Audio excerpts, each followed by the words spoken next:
We are back. Listen, before we do anything, let's handle the business. I know a lot of y'all know me better from Cars, Golf, and Cigars, right here on YouTube.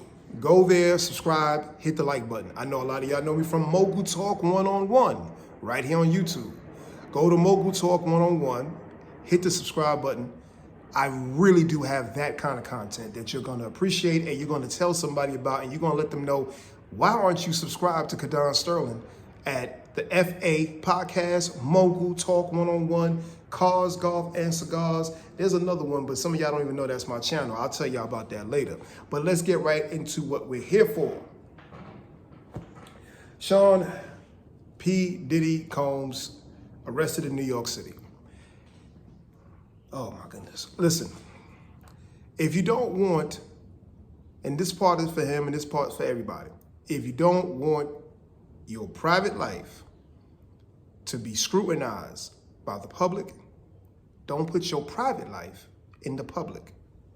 And I believe in that 100%. If you don't want everybody in your business, don't give your business to everybody.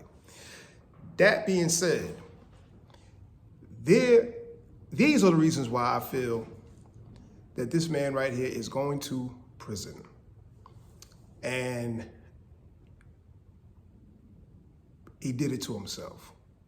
All right, let's get into it. The RICO charge. Let's get into the real meat and bones of the situation. When you hear RICO, that means somebody gotta go. Okay? RICO means somebody is going. Because what they're doing, the feds is going to make sure that the people that around you know that they can either choose to be a defendant and ride with you, or they can sign that paper, get immunity, and save their ass. And just testify and tell the judge what they know, but they don't do no time. So you want to call it snitching? Snitching it is, okay? But that's the main reason why R. Kelly's sitting in prison doing all this time, because they didn't just put him in jail because he had sex with underage girls, this, that, and the third. They hit him with a RICO saying basically the people that work for you help contribute in your criminal behavior. That means you're running a criminal organization. That means everybody got to go. Or we give some of y'all a chance. So if you look at the indictment, and it's a huge indictment between the sex trafficking, the physical abuse, the drugs. The biggest thing for me is the weapons. So let me start there. What are you doing with 3 machine guns in your house, or 3 weapons, period, in your house with no serial numbers on them? Felony, felony, felony. Felony. Each one of them weapons right there can get you probably 5 to 10 years apiece, because you can't prove who those weapons belong to. So therefore, those weapons are going to belong to whoever is the registered person for that establishment, that home, that dwelling. Those your guns, even if they wasn't your guns. So to me, that is the stupidest thing in the world. And I believe he's way more intelligent than that. But who knows how people really are when you meet them or what have you. I'm not saying he's a friend of mine. I'm just saying that I would imagine he would be smarter than that. You are worth way too much money to do something as stupid as that, to have guns around you that have no serial numbers, and especially in your dwelling or in your car. You let the feds find 3 machine guns with no serial numbers. We ain't even talking about no sex stuff. I'm talking about that right there. That alone is you can't beat that charge. That's not something you cannot negotiate with them on that. And you better pray that none of the ballistics that come back from those weapons was committed in any crimes, because that's your crime now. You own those, and you had 3 of them. I can't understand that. Now let's get back to the part that the whole world is going to, that's intrigued about. The orgies, the sex parties, the Costco amounts of baby oil and lube. I saw the pictures. I just don't understand how in the world anybody has that much baby oil or lube in their home, and why? What the hell, man? But it's not against the law. I'm just thinking about things that are against the law. Orgies are not against the law. Sex parties are not against the law. Freak-offs are not against the law. Unless you have underage people or people who are there who want to leave and are told and say verbally, express the fact that they want to leave, or physically express the fact that they want to leave, and are denied the ability to leave for whatever reason, whether the doors were locked, whether you held them by their hand, whether you had them in another room. If you deny somebody the ability to walk out the door, that's against the law. If they say they want to go and you tell them they can't, and you hold them there, you're kidnapping.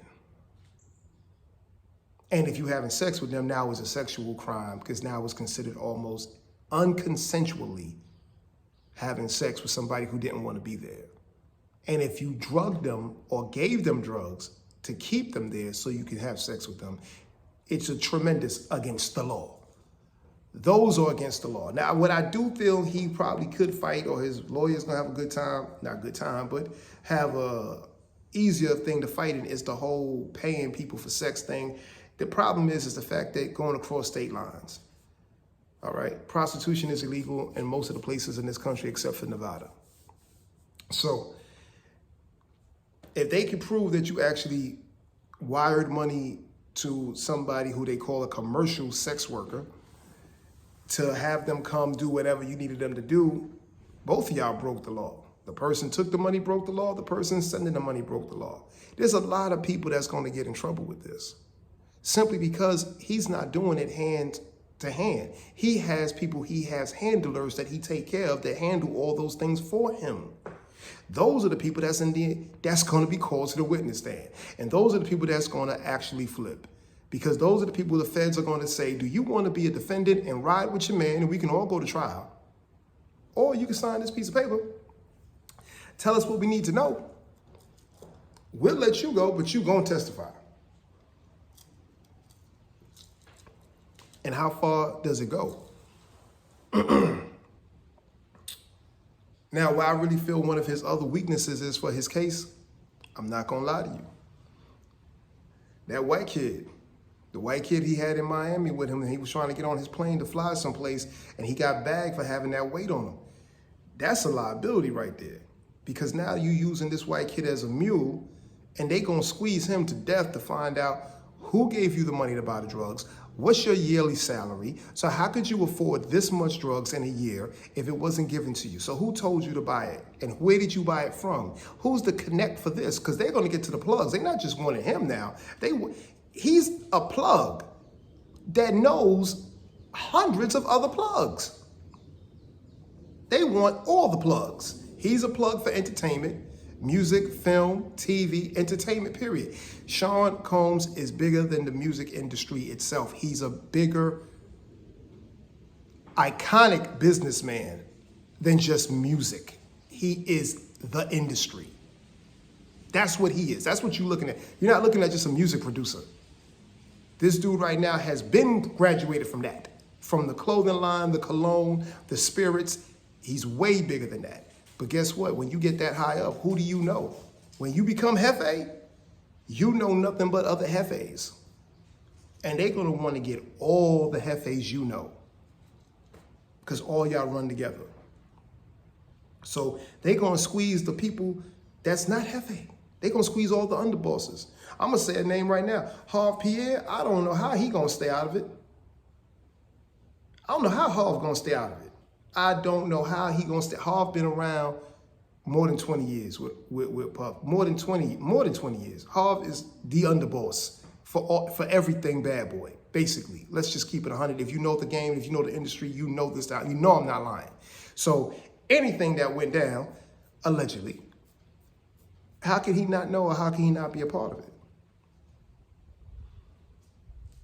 And then everybody else who Puff been taking care of for years, the money's frozen. The money's shut down.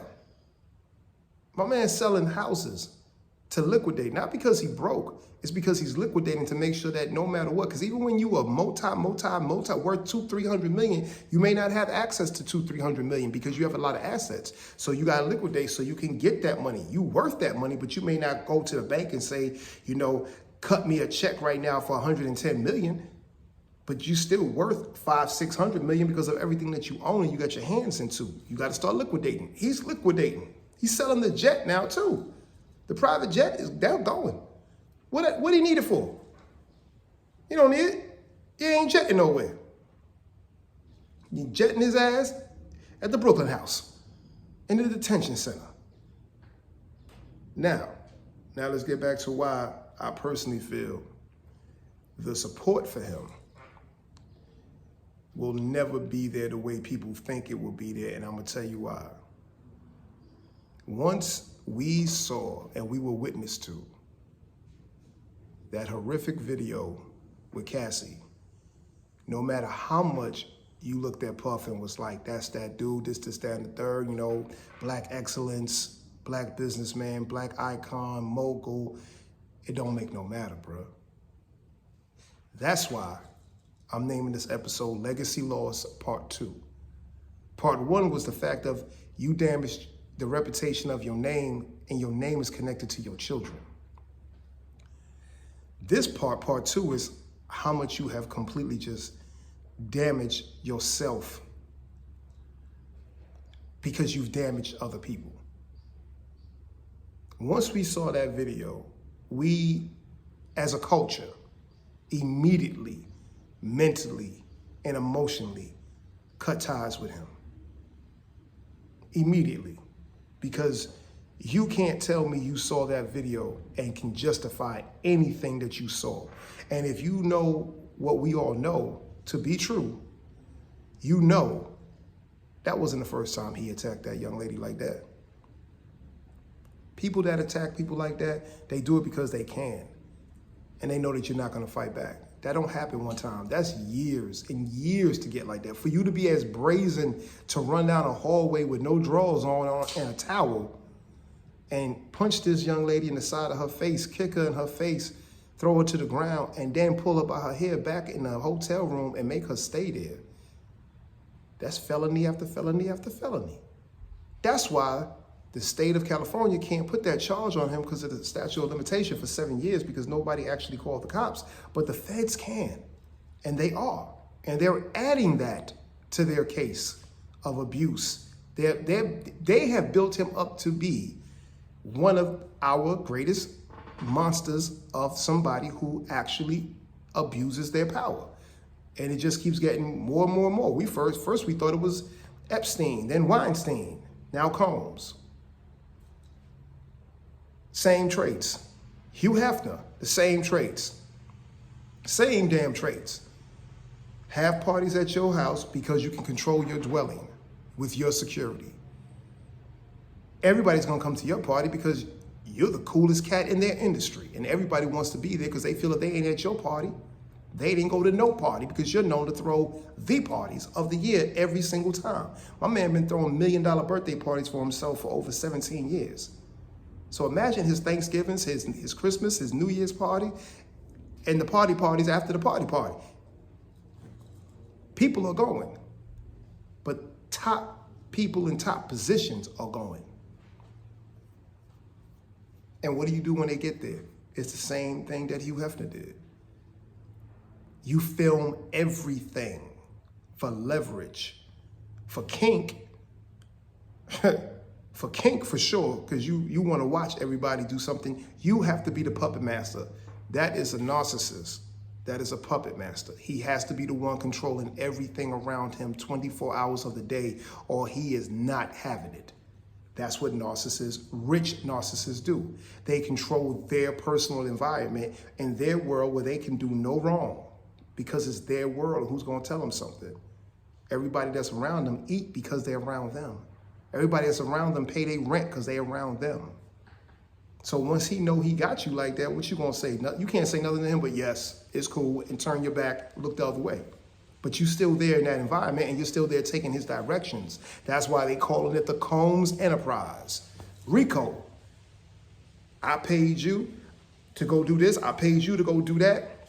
My man Charlemagne said it the best. He said, whoever went to go buy that 1,000 bottles of lube and baby oil, you're going to jail too. You're part of the Combs enterprise. If you was even at one of his parties holding up baby oil, your ass is going to get indicted. Trust and believe that. It don't make no sense to be that successful and be that treacherous. Everybody is allowed a speedy trial, and I think he'll get one because he do got paper, and somehow or another, even though they denied him bail twice, you know, it seemed like his lawyer got them rocking and rolling, so things is moving and shaking. But I'm going to tell you what the bottom line is, because I'm not going to hold y'all here too long. He got to take a deal. He got to cut a deal. He got to cut a deal. He need to go to his lawyer and be like, listen, man, we're not even going to sit there and we're not even going to go through this because I can't go to trial because you're going to have a lease. If he say he want to go to trial, the DA is going to pop champagne. They're going to be like, yes, that's what we was waiting for. You ain't taking no deal? You want to go to trial? 35 years. We want everything. And the young DA who's working it, he's going to run for mayor in New York in about 2 or 3 years. Because this is going to be a huge win for him. He's not going to win that trial. He's not. He's not. He has to take a deal. You ain't got no choice, bro. If he has a real friend, real brother, real brethren, somebody, nobody wants to see their people go to jail, but some people need to go to jail according to their actions. He got to eat this, man up if he can, sign his name on that paper and be like, look, I'll do 8 years. Tell him I'll do 8 years. Let's just get it started now. Because right now it's survival mode. You got to save whatever you can. But before that, you're going to have to pay those people, bro. Because you got lawsuit after lawsuit after lawsuit. And this newest one from the young lady that was in Danity Kane, Dawn something, I sat there, I looked at her whole lawsuit that her attorneys filed because it's public knowledge. It is crazy. The stuff she has down there.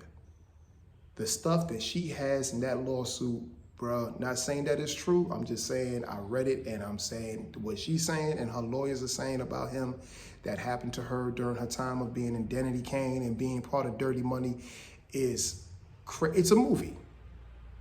It's a movie. It's a horrible, horrible movie. So don't nobody go out there and start making your free Diddy shirts. Don't do that. I expect his family to do it, his sons to do it and all that. That's still your dad. Your daughters, that's still your father. Ride with your family. I totally understand that. But everybody else, don't y'all do that. Don't y'all do that because this is not free Diddy, okay? He don't have no bodies on him that we know about, no murders, nothing like that. But the bottom line is, you're going to get banged for them guns, bro. The DA ain't going to let you off and you ain't going to pay $10, $15 million and think you're going home. It's not going to happen. They want you in jail. But not only do they want you in jail, they want everybody else that ran with you in jail. And you got info on everybody, so a whole bunch of people should be nervous as hell because they got the tapes.